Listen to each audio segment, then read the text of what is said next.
వివరాలకు వెళ్తే తెలంగాణ ముఖ్యమంత్రి రేవంత్ రెడ్డి వివిధ సందర్భాల్లో ఎంఆర్పీఎస్కు అండగా నిలిచారని ఎంఆర్పీఎస్ వ్యవస్థాపక అధ్యక్షుడు మందకృష్ణ మాదిగ అన్నారు. ముఖ్యమంత్రికి ఒక సోదరుడిగా తాను అండగా ఉంటానన్నారు. రాజకీయ ప్రయోజనాలకు అతీతంగా మేలు చేస్తామని ముఖ్యమంత్రి హామీ ఇచ్చారని ఆయన అన్నారు. ఎస్సీ వర్గీకరణలో ముఖ్యమంత్రి భాగస్వామ్యమయ్యారన్నారు. సుప్రీంకోర్టు తీర్పు వచ్చిన వెంటనే వర్గీకరణకు అనుకూలంగా తీర్మానం చేశారన్నారు. ఎస్సీ వర్గీకరణ కోసం 3 దశాబ్దాలుగా తమ పోరాటం కొనసాగుతుందన్నారు. ఎస్సీ వర్గీకరణకు అనుకూలంగా అసెంబ్లీలో తీర్మానం చేసినందుకు రేవంత్ రెడ్డి ప్రభుత్వానికి మందకృష్ణ మాదిగ కృతజ్ఞతలు తెలిపారు. మాదిగలకు న్యాయం చేసేలా జస్టిస్ షమీం అఖ్తర్ నివేదికను ఆలస్యం చేయకుండా ఆమోదించాలని ఆయన అన్నారు. రిజర్వేషన్ శాతం విషయంలో మాత్రం కొన్ని లోపాలు ఉన్నాయని పేర్కొన్నారు.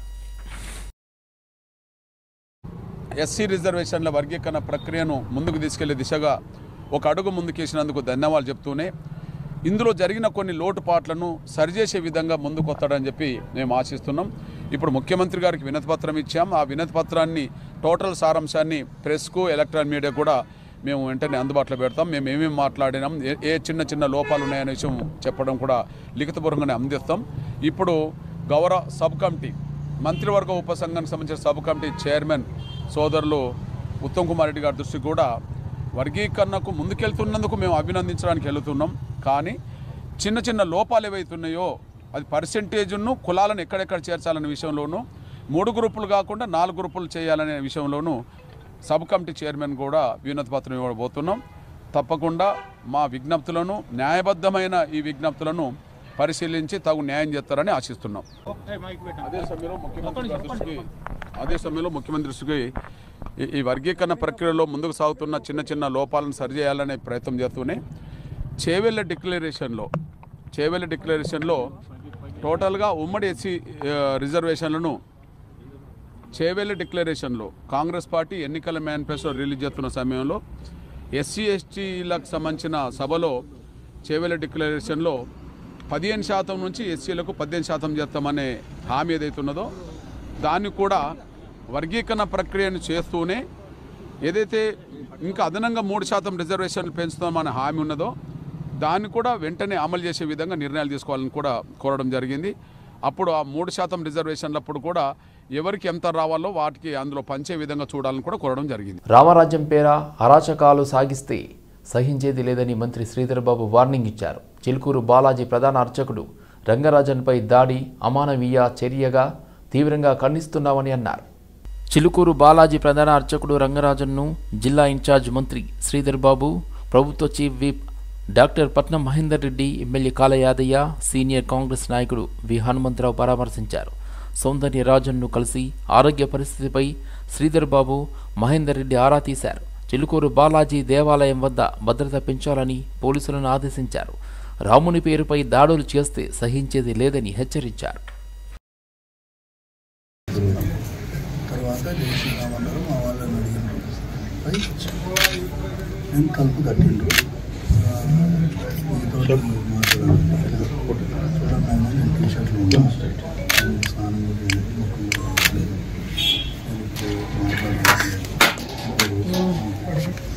రామరాజ్యం కోసం పనిచేసే వాళ్ళకి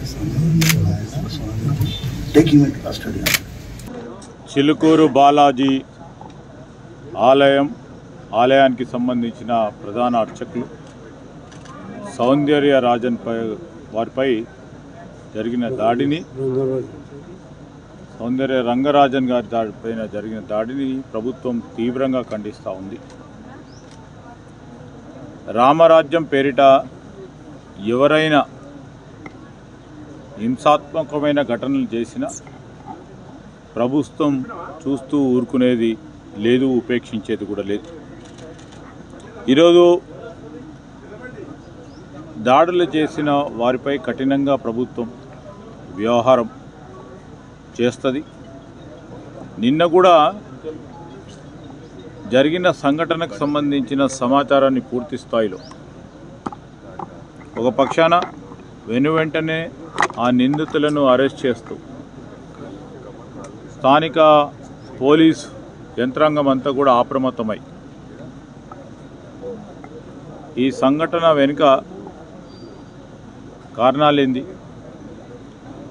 అసలు రామరాజ్యం పేరిట ఈ సంఘం ఏంది, రాముని రాజ్యం ఏర్పాటు చేయాలనే కాంక్షతో ప్రతి ఒక్కరు కూడా ఈ భారతదేశానికి సంబంధించి మౌలికంగా శాంతి భద్రతతో కూడుకున్న రామరాజ్యం రావాలి, ప్రజలందరూ సురక్షితంగా ఉండాలి, సుభిక్షంగా ఉండాలని రామరాజ్యం కోరుకుంటుంది. అలాంటి సందర్భంలో రాముని పేరిట కొన్ని సంస్థలను ఏర్పాటు చేసుకొని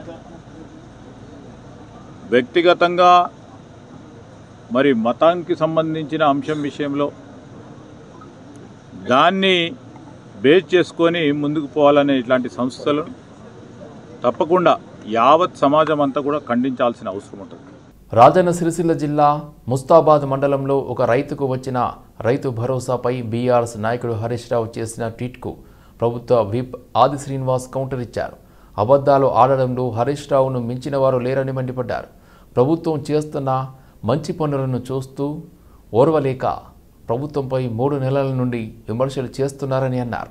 అబద్ధాలు ఆడడంలో హరీష్ రావు గారిని మించిన వారు మరొకరు లేదనడానికి నిదర్శనం. ఈ ప్రభుత్వం చేసేటువంటి కార్యక్రమాలను చూసి ఓర్వలేక ఈ ప్రభుత్వం వచ్చిన 3 రోజుల నుంచి బావా బామ్మడులిద్దరూ ఒకరిపై మరొకరు పైచేయి సాధించడానికి కోసం లేనిపోని కళ్ళబొల్లి కబుర్లు, ప్రజలను తప్పుదారి పట్టించేటువంటి కార్యక్రమాలు మసిబూసి మాదిరికాయ చేసే విధంగా బట్టగాల్చి ప్రభుత్వం పైన వేసేటువంటి కార్యక్రమం చేయడంలో సిద్ధాస్తులుగా ఓవైపు హరీష్ రావు గారు, ఓవైపు కేటీఆర్ గారు, మరోవైపు ఈ మధ్యలో కవిత గారు కూడా. రైతు భరోసా మీరు 10 సంవత్సరాల ప్రభుత్వంలో సృష్టించిన విధ్వంసం వల్ల రాష్ట్ర ఆర్థిక పరిస్థితి అధోగతి పాలై ఆనాడు ధనిక రాష్ట్రం అని చెప్పిన మీరు శ్రీమతి సోనియా గాంధీ గారు తెలంగాణ ఇచ్చినప్పుడు 16,000 కోట్ల నిల్వతో మీ చేతుల్లో అధికారంలో కట్టబెడితే 7 లక్షల కోట్ల అప్పుతో అధోగతి పాలు చేసిన మీరా ఈరోజు ప్రజలను తప్పుదారి పట్టించే విధంగా రైతు భరోసా వేయకపోతే ఎందుకు వేస్తలేరు రైతు వ్యతిరేక ప్రభుత్వం అంటారు. మీ హయాంలో 40 కిలోల సంచికి 4 కిలో అధికంగా దోపుకం చేసి రైతు రుణమాఫీ చేస్తామని చెప్పి వడ్డీ మాఫీ చేసిన మీరు ఈరోజు మేము ఇక్కడ రైతు భరోసాకు సంబంధించిన కార్యక్రమం గత 2-3 రోజులుగా ముందు ఎకరం ఉన్న వారికి వేసి ఆ తర్వాత 2 ఎకరాలకు వేసి మిగతా వరకు వేసే ప్రయత్నం చేస్తుంటే అబద్దాల హరీష్ రావు గారు ప్రచారం రాజన్న సిరిసిల్ల జిల్లా ముస్తాబాద్ మండలం నామాపూర్ గ్రామానికి సంబంధించిన సకీర్తి కనకవ్వకు 31 గుంట ఉంటే కేవలం 1,650 రూపాయలు వేసిండ్రు. ఇది కూడా రైతు భరోసాలో కోత అని చెప్పని ఒక మాట విష ప్రచారం చేస్తూ రైతు భరోసాను కూడా తప్పుదారి పట్టించే ప్రయత్నం చేస్తున్నారు. కాంగ్రెస్ ప్రభుత్వం అప్రజాస్వామికంగా వ్యవహరిస్తుందని బీఆర్ఎస్ నేతలు అసెంబ్లీలో పీఎస్సీ చైర్మన్ అరకపూడి గాంధీ అధ్యక్షతన పబ్లిక్ అకౌంట్స్ కమిటీ మీటింగ్ జరిగింది. బీఆర్ఎస్ సభ్యులు మాజీ మంత్రి గంగుల, వేముల ప్రశాంత్ రెడ్డి, మాజీ ఎంపీ వినోద్ వాకౌట్ చేశారు. ఈ సందర్భంగా కాంగ్రెస్ ప్రభుత్వంపై తీవ్ర విమర్శలు చేశారు. తమ పార్టీ నుండి గెలిచి కాంగ్రెస్ పార్టీలో చేరిన గాంధీకి పీఎస్సీ చైర్మన్ పదవి ఎలా కట్టబెట్టారని ప్రశ్నించారు బీఆర్ఎస్ నేతలు. హరీష్ రావు వేసిన నామినేషన్ను మాయం చేశారని ఆరోపించారు. ప్రతిపక్ష నేత అభిప్రాయం తీసుకుని సంప్రదాయాన్ని కాంగ్రెస్ తుంగలో తొక్కింది. అందుకే పీఎస్సీ సమావేశాన్ని బహిష్కరించామన్నారు. సభ్యులందరినీ కమిటీల ప్రకారంగా నియామకం చేయండి అని చెప్పని పదే ప్రభుత్వాన్ని స్పీకర్ని విజ్ఞప్తి చేస్తే పబ్లిక్ అకౌంట్ కమిటీ ఇవ్వడం జరిగింది. దానికి బీఆర్ఎస్ పార్టీ అధినేత మాజీ మంత్రి అయినటువంటి హరీష్ రావు గారిని, సోదరు ప్రశాంత్ రెడ్డి గారిని, కమలాకర్ గారిని, సత్యవతి రాథోడ్ గారిని నన్ను నామినేషన్ వేయమంటే మేమందరం కూడా నామినేషన్ వేస్తే ఆ నామినేషన్లో 4 ఆమోదించి హరీష్ రావు గారిది నామినేషన్ పత్రం లేకుండా ఇచ్చినటువంటి ప్రభుత్వం శాసనసభ తెలంగాణ రాష్ట్రం. మొదటి సమావేశంలోనే ఈ ప్రశ్నను మాజీ మంత్రివర్యుడు ప్రశాంత్ రెడ్డి గారు అడగడం జరిగింది. అయినా ప్రభుత్వంకి వెళ్ళి వివరణ రాలేదు. ఇవాళ తెలంగాణ శాసనసభ ఆవరణలో 3వ పీఎస్సీ సమావేశం జరిగింది. అయితే మొదల నుంచి మా పార్టీ యొక్క స్టాండ్ మా పార్టీ యొక్క ఆదేశాల ప్రకారం ఈ రేవంత్ రెడ్డి ప్రభుత్వం చాలా అన్డెమోక్రటిక్గా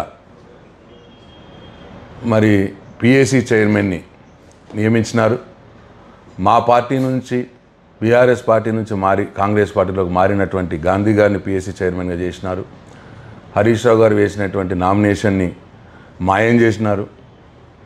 ప్రతిపక్ష నాయకుడిని సంప్రదించే పిఏసీ చైర్మన్ నియమించాలనే సాంప్రదాయం ఉన్నది అనాది కాలంగా. ఆ సాంప్రదాయాన్ని తుంగలో తొక్కినారు. ప్రతిపక్ష నాయకుడిని అసలే సంప్రదించలేదు. ఈ కారణాల వల్ల మేము గత 2 పిఏసీ సమావేశాలని మా పార్టీ ఆదేశాల ప్రకారం బహిష్కరించడం జరిగింది. పోయిన పిఏసీ సమావేశాల్లో మా సభ్యులు గౌరవనీయులు రమణ గారు మరి ప్రతిపక్ష నాయకుడిని సంప్రదించకుండా మీరు పిఏసీ చైర్మన్ని నియమించినారు. పిఏసీ కమిటీ సభ్యులుగా మొదటి నుంచి ప్రతిపక్షానికి రావాల్సిన ఈ పదవిని రేవంత్ రెడ్డి గారి ఎంత తప్పుడు ఆలోచనతోని బీఆర్ఎస్ పార్టీ నుంచి కాంగ్రెస్ పార్టీలో చేరిన గాంధీ గారిని వేయడం, దాన్ని మొదటి నుంచి వ్యతిరేకించాం. ఈరోజు కూడా అదే నిర్ణయానికి మేము కట్టుబడి ఉన్నాం. పోయిన సమావేశంలోనే మా గౌరవ సభ్యులు ప్రశాంత్ రెడ్డి గారు, రమణ గారు, కమలాకర్ గారు మేమందరం కూడా చెప్పాం, ఇది పార్లమెంట్ అసెంబ్లీ సాంప్రదాయాలకు విరుద్ధంగా మీరు పనిచేశారు, ఇది సరి అయింది కాదు. ఆయన అసలు బీఆర్ఎస్ పార్టీయా కాంగ్రెసా? 3వ పిఎస్సి మీటింగ్ ఈరోజు మా బీఆర్ఎస్ పార్టీ మెంబర్లు అందరం కూడా బైకాట్ చేయడం జరిగింది. మాకు బైకాట్ చేయాలన్న ఆలోచన లేదు, కానీ మా పార్టీలో గెలిచి పార్టీకి వెన్నుపోటు పొడిచిన వ్యక్తికి ఈరోజు సాంప్రదాయాలకు విరుద్ధంగా గాంధీ గారిని చైర్మన్గా మేము ఊహించుకోలేము. ఆల్రెడీ ఆ స్థానంలో మా హరీష్ రావు గారు ఉండాల్సింది కాబట్టి ఆ స్థానంలో ఒక వెన్నుపోటుదారు ఉండడం మాకు ఇష్టం లేకనే మేము బైకాట్ చేయడం జరిగింది. ఇది 3వ మీటింగ్ సమావేశాన్ని బైకాట్ చేసినాం. ఇంకా 30 మీటింగ్లు పెట్టడం సమావేశం ఇదే గొడవ చేసి మేము బయటకు రావాలని జరుగుతుంది. ఎందుకంటే మేము ఎట్టి పరిస్థితుల్లో ఒప్పుకోమైతాన్ని. కాంగ్రెస్ ప్రభుత్వ పాలనలో క్రీడలు అనాథగా మిగిలిపోయాయన్నారు ఆర్ఎస్ ప్రవీణ్ కుమార్. కేసీఆర్ జన్మదినం సందర్భంగా ఓయూలో కేసీఆర్ కప్ నిర్వహించనున్నారు. కేసీఆర్ కప్ను ముఖ్య అతిథిగా విచ్చేసి ఆర్ఎస్ ప్రవీణ్ కుమార్ ప్రారంభించారు. తెలంగాణ రాష్ట్రంలో క్రీడారంగం కుదేలవుతుందని మండిపడ్డారు. మాజీ ముఖ్యమంత్రి కేసీఆర్ దూరదృష్టితో తెలంగాణ రాష్ట్రంలో 100 క్రీడా అకాడమీలు నెలకొల్పడం జరిగిందన్నారు. వేల మంది క్రీడాకారులకు నగదు ప్రోత్సాహకాలు కూడా ఇవ్వడం జరిగిందని చెప్పారు. ప్రస్తుతం కాంగ్రెస్ ప్రభుత్వం క్రీడలను పూర్తిగా విస్మరించిందని ఆరోపించారు.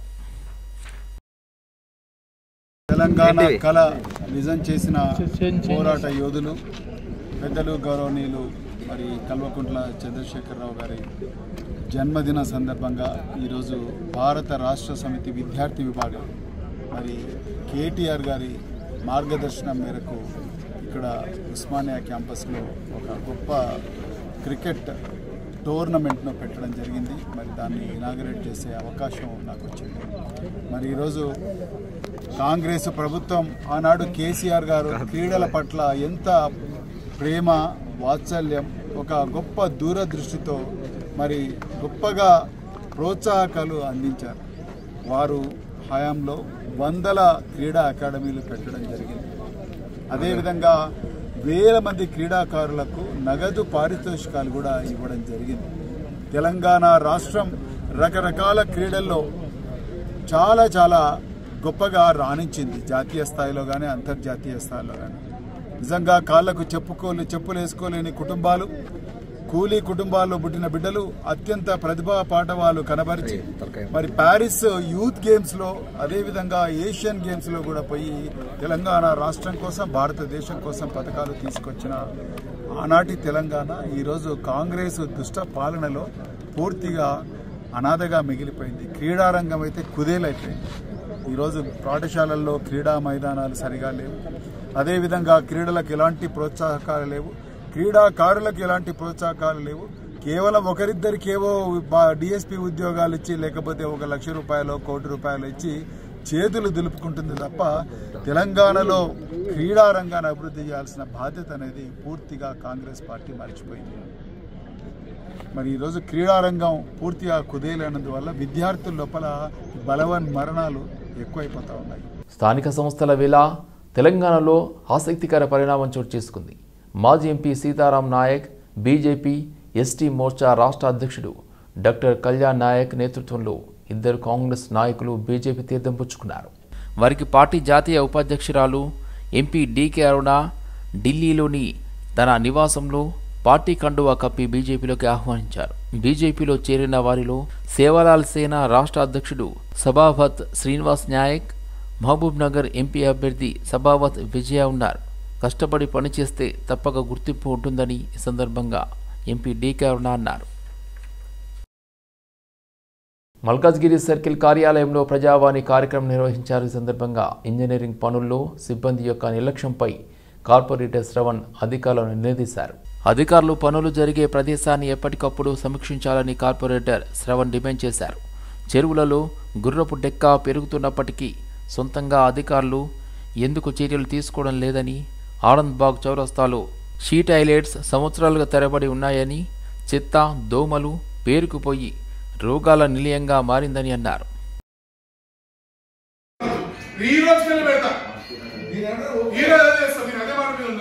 నాకు మీకేం చేయగలిగిన స్టాఫ్ తాళమే చేస్తా ఏమున్నా హెడ్ ఆఫీస్ తీసుకోవద్దు మొత్తం నింపేస్తా.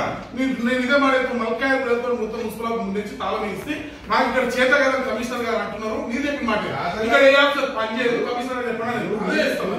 మీరు ఎప్పటి రేపు చేయకపోతే నేను శ్రవణ్ గారు ఎందుకు తీసుకు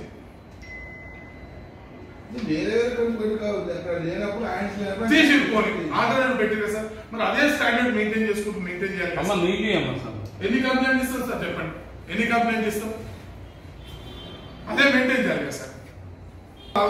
రోడ్డు మీద మురుగు నీరు వస్తుంది, క్లీన్ చేయాలి. మ్యాన్యువల్ విరిగిపోయిన రోడ్డుపై జనాలు పడుతున్నారు, చేయాలి. శానిటైజేషన్ బేసిక్ చివరస్తారు కదా, చీటాలు మహిళలు పోతారు, అది పెట్టి నీకు పని చేయించాలి. అది ఇవన్నీ కట్టబెట్టుకుని చేయించాలి సార్. ఎవరు బాధ్యత అది చేయించాలి. సభ్యులు కూడా చివరి మీద డబ్బులు పెట్టుకొచ్చి మా అడుకొని తీసుకొచ్చి డబ్బులు తీసుకొచ్చాం, పాజిటివ్ చేయాలి, పెట్టాలి. ఎవరంటారు సార్ ఇవన్నీ కట్టబెట్టుకుని చేయాలి. ఎవరంతా చేయాల్సిన పనులు. కాంగ్రెస్ ప్రభుత్వం చేపట్టిన బీసీ కులగణన ముమ్మాటికి సరిలేదని జాతీయ బీసీ సంక్షేమ సంఘం ఉపాధ్యక్షులు గుజ్జ సత్యం తీవ్రంగా ఖండించారు. దీనిపై కాచిగూడలోని జాతీయ బీసీ సంక్షేమ సంఘం జాతీయ ఉపాధ్యక్షుడు గుజ్జ సత్యం ఆధ్వర్యంలో సమావేశం నిర్వహించారు. ఫిబ్రవరి 10వ తేదీ బీసీ కులగణన పేరుతో ప్రభుత్వం సీఎస్కు నివేదికను సమర్పించడంతో బీసీలకు చీకటి రాజ్యంగా మారిందని మండిపడ్డారు. ఆధారాబాధారాగా నివేదికలతో బీసీలను మోసం చేశారని విమర్శించారు. డెడికేటెడ్ కమిషన్ రిపోర్ట్ స్వీకరించిన ప్రభుత్వం గోప్యత పాటించడం ఎందుకని ప్రశ్నించారు. 3 రోజుల క్రితము మంత్రి గారి సమక్షంలో అన్ని బీసీ సంఘాల సమక్షంలో సమగ్ర నివేదికలో కొన్ని లోటుపాట్లు ఉన్నాయి. మీరు అందరూ సలహాలు ఇస్తే మేము వాటిని పాటిస్తాం. మీరు ఏం చేయమంటారో చెప్పండి, మేము దాని అనుగుణంగా మేము మారుస్తాం, చేరుస్తామని చెప్పి హామీలు ఇచ్చిన మంత్రి గారు 3 రోజులు గడవకుండానే మరి ఎందుకు అంత అర్ధరాత్రి పూట అంత అగుమేఘాల మీద అంత అర్జెంటుగా నివేదిక ఇవ్వాల్సిన అవసరం ఏమొచ్చిందో తెలియదు. మరి అందులో బీసీల లెక్కలతో పాటు రాజకీయ నాయకులు సంపాదించిన స్విస్ బ్యాంకు అమౌంట్లు కూడా ఏమైనా రాసి పెట్టిరేమో.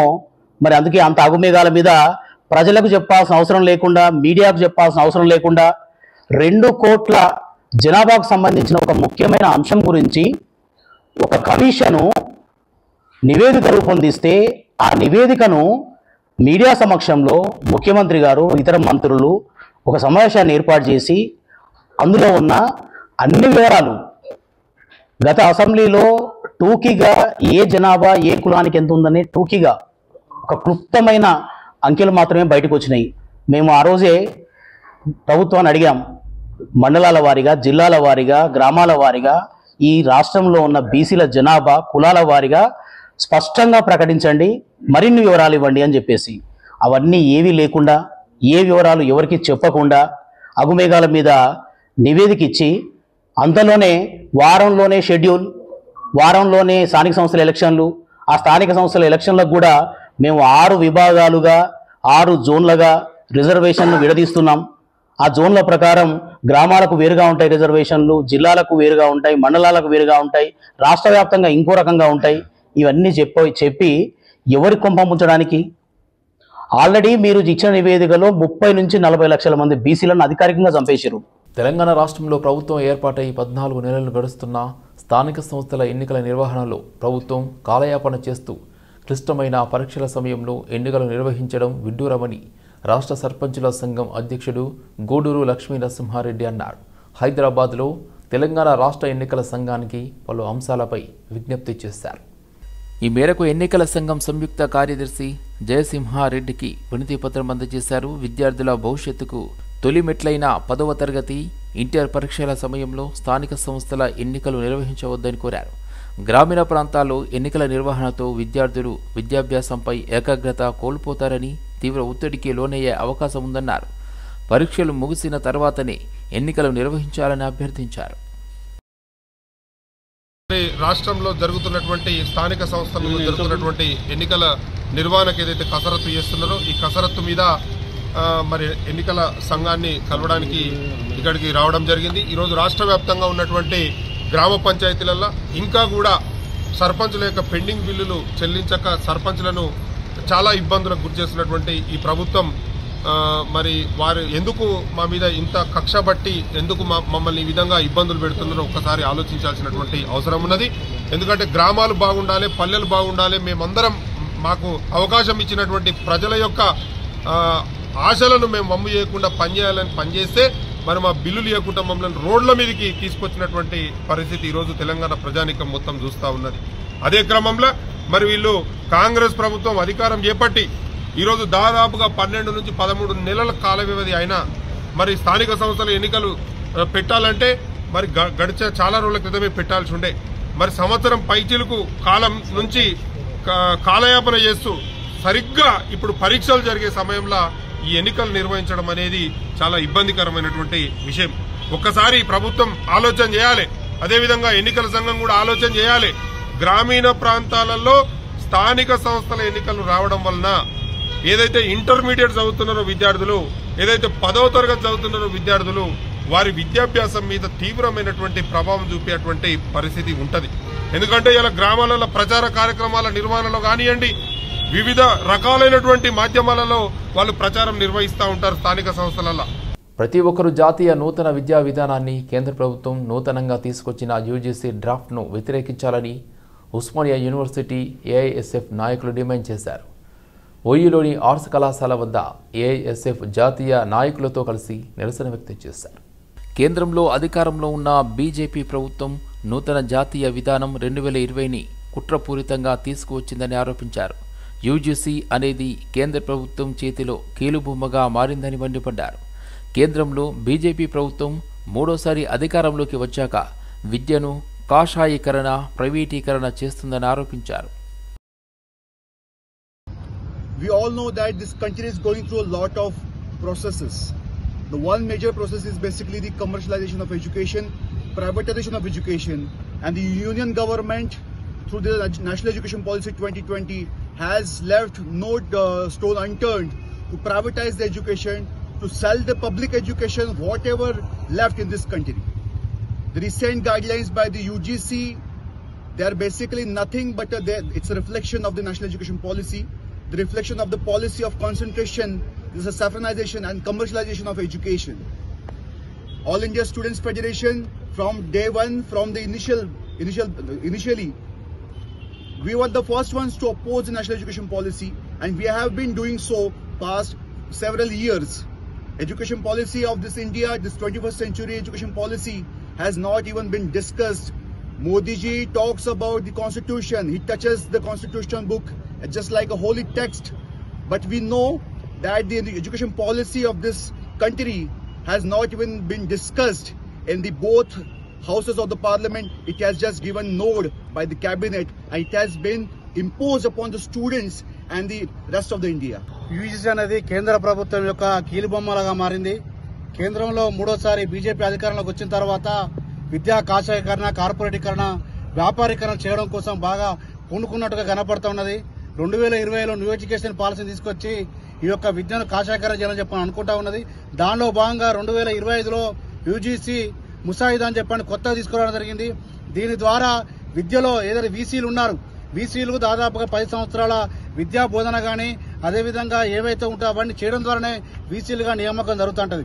కానీ ఈ ఇది యూజీసీ తెచ్చినటువంటి నామ్స్ ప్రకారం డాప్ట్ ప్రకారము ఎవరైనా ప్రకారం ఇప్పుడు జనరల్ సెక్రటరీ గారు చెప్పడం జరిగింది, ఎవరైనా అంటే విద్యాబోధన చేయనటువంటి నాన్ విద్యాబోధన చేసేటువంటి ఎవరినైనా కూడా వీసీగా పెట్టుకోవచ్చు అని చెప్పని, అది కూడా కేవలం గవర్నర్ చేతిలో మాత్రమే వీసీగా నియమించుకున్నటువంటి అవకాశాన్ని ఈ యూజీసీలో కల్పించడం జరిగింది. మరి గతంలో ముగ్గురుతోటి సెర్చ్ కమిటీ వేయడం జరిగింది. రాష్ట్ర ప్రభుత్వం నుంచి ఒకరు, యూజీసీ నుంచి ఒకరు, అదేవిధంగా యూనివర్సిటీ నుంచి ఒకరు, ముగ్గురుతోటి వీసీని నియామకించేటువంటి అవకాశం ఉంటుంది. వాళ్ళు ఒక పేరు పంపిస్తే రాష్ట్ర ప్రభుత్వం వాళ్ళని గుర్తించి గవర్నర్ పంపిస్తే వీసీని విద్యాబోధన చేసినటువంటి వారిని వీసీగా నియమిస్తారు. కానీ ఈ యూజీసీ 2025 న్యూ ఎడ్యుకేషన్ పాలసీలో భాగంగా తీసుకొచ్చినటువంటి ఈ ముసాయిదాలో ఏమున్నదంటే కేవలం వీసీగా చేయాల్సినటువంటి వాళ్లకు విద్యాబోధన అవసరం లేదని చెప్పడం చాలా దుర్మార్గమైన. బీజేపీ ప్రభుత్వం 2020 న్యూ ఎడ్యుకేషన్ పాలసీ కుట్రపూర్తంగా తీసుకొచ్చింది. దాంతోపాటు నేడు యూజీసీని నిబంధనలు మార్చి రాష్ట్రాలపైన ఒత్తిడి తెచ్చే ప్రయత్నంగా ఈ యూజీసీ గైడ్లైన్ తీసుకోవడం జరిగింది. ప్రధానంగా ఈ రెండింటి విషయంలో జాతీయ స్థాయిలో కాంగ్రెస్ పార్టీకి సంబంధించిన వ్యక్తులు తీవ్రంగా వ్యతిరేకిస్తున్నారు. కాబట్టి రాష్ట్రంలో కాంగ్రెస్ ప్రభుత్వం ఉంది కాబట్టి ఈ రెండు విషయాలపైన అసెంబ్లీలో తీర్మానం చేసి విద్యార్థులకు న్యాయం చేయాలని చెప్పి డిమాండ్ చేస్తున్నాం. దాంతో పాటు రాష్ట్ర ప్రభుత్వం ఏర్పడి సంవత్సర కాలం పూర్తయితున్నా కూడా ఈ రాష్ట్రంలో ఉన్నటువంటి యూనివర్సిటీ సమస్యలు పట్టించుకోకుండా ప్రధానంగా ఉస్మానియా యూనివర్సిటీలో ఉన్నటువంటి టీచింగ్ నాన్ టీచింగ్ పోస్టులు భర్తీ చేయకుండా ఇక్కడ ఉన్నటువంటి విద్యార్థుల సమస్యలు పరిష్కరించకుండా ఈరోజు కాలయాపన చేస్తున్న కాంగ్రెస్ ప్రభుత్వం వెంటనే యూనివర్సిటీ సమస్యలు పరిష్కరించే చర్యలు తీసుకోవాలి. సమాజంలో మారక ద్రవ్యాలు, మారక ద్రవ్య దుర్వినియోగాన్ని నియంత్రించే చర్యల కోసం బండ్లగూడ పోలీస్ స్టేషన్ పరిధిలో పోలీసులు అవగాహన సదస్సు నిర్వహించారు. డ్రగ్స్ రహిత తెలంగాణ రాష్ట్రం కోసం ప్రభుత్వ సహకారంతో పోలీసులు నిర్వహించడం పిల్లలను విశేషంగా ఆకట్టుకుంది. డ్రగ్స్ వాడడం వల్ల కలిగే నష్టాలను పోలీసులు తెలియజేశారు. పిల్లలకు డ్రగ్స్కు సంబంధించి వీడియోలు చూపించి మీరు బాగుంటే దేశం బాగుంటుంది అని అన్నారు. कानून क्या है कि स्कूल कोई भी सिगरेट का दुकान नहीं होना, कोई भी गलत दुकान नहीं होना. कानून ये है. ये कानून कई बार तोड़ देते हैं लोग, फिर स्कूल के थोड़े दूर बाहर में सिगरेट का दुकान होगा. बट वो कानून तोड़ने का की तोड़ कौन है? तुम. क्या पहले ये पूरा मर जाएगा, फिर ये पूरा मर जाएगा, उसके बाद आप क्या करेगा? ऐसे पिएगा, फिर किसमें लेगा? ये भी मर जाएगा. फिर आपका ये भी पूरा मर गया, उसमें मजा नहीं आ रहा, ये भी पूरा मर गया, मजा नहीं आ रहा, तो आप क्या करने लगेगा? इंजेक्शन लेने शुरू करेंगे. ये मर गया, फेफड़े मर गए, ये मर गया. गेमिंग से एडिक्शन, फिर गंदी गंदी चीजें देखता है, स्मोकिंग करता है, ड्रिंकिंग करता है, गांजा पीता है, ओपियम पीता है, कोकेन, ये कोकेन ऐसा ये लेने वाला, फिर सिंथेटिक ड्रग्स, और उसके बाद इंजेक्शन लेता है, और लास्ट में 5-6 साल 10 साल के बाद आप मर जाते हैं.